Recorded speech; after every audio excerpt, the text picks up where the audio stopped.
Mga kabasyong, so ayan, may AE92 tayo, AE92. So yan, ayan, papagalan ko lang yung kamay ko kasi may nagre-reklamo na dun sa ano eh. Masyado daw malikot. Pasensya na po. Ayan, nakita nyo gumagalaw. Tapos sinubukan ko nilagyan ng vacuum gauge, tignan nyo. So pag ganyan, vacuum leak yan mga kabasyo. So ito nga pala ay hindi 4AF, this is a 5AF engine.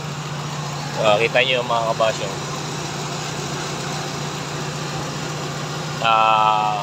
Hindi ko ma-recall kung ano na tawag dito eh, basta BBTI. Yun na yun.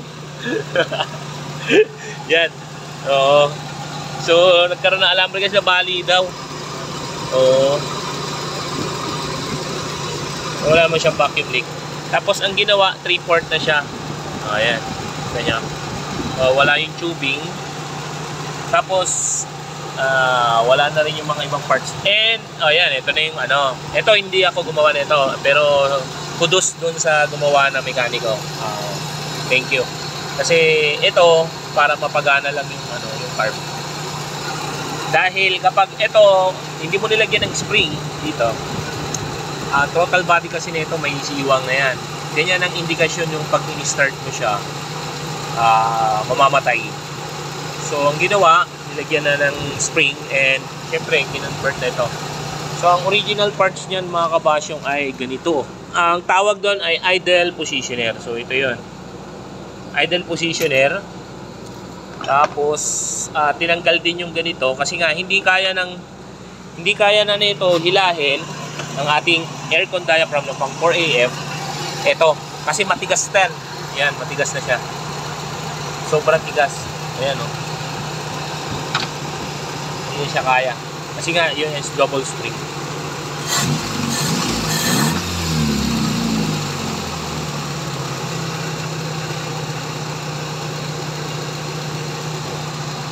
So yan, dating walang ano to walang vacuum hose connection. Ang vacuum hose connection yan is nandun sa ilalim.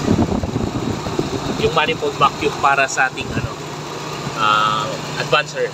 Yan. Tapos yan sa likod. Yan, sa likod niya. Tapos inano ko na rin yung ano na ito, vacuum. So kanina medyo malikot.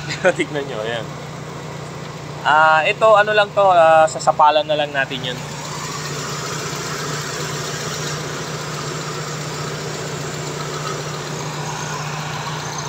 Ayan, nagiging malikot na naman yung camera ko, sorry. Kita nyo na, pag ayan o, ayan. Ito uy, gulaw. Pag may nakasalpak, ayan, gagalaw siya. Kasi nung dumating si Kabasyo kanina, yan, nakakonekta yan dito sa baba. Ito. Actually, oo, yung connection yan is dalawa kasi ang port niyang ano, dito pa yung isa. Pero yung ganito kasi, may vacuum tubing siya na doon nakakonekta na yon. Naiisa lang siya na pinaghahatian. May idle positioner, yan. Yung ibang ano, 4AF, meron pa siyang ano rito, diaphragm.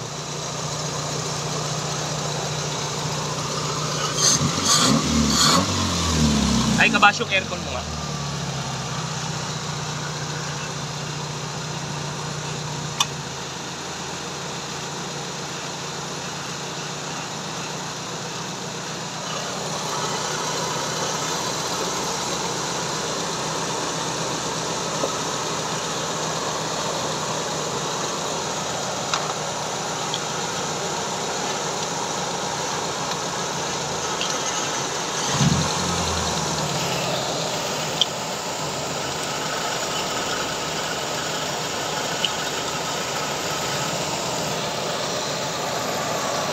Medyo bear with me na lang muna.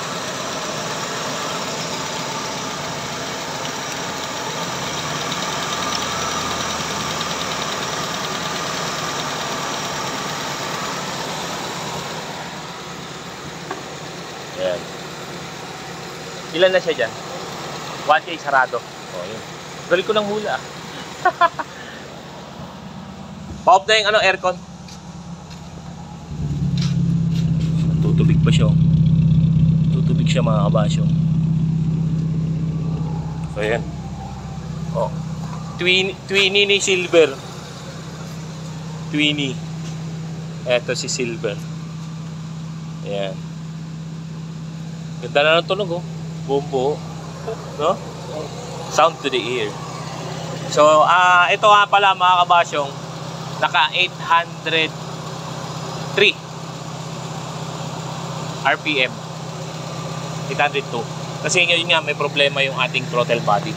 So, pag ganyan, ang remedyo, yun na yung remedyo, tama yun.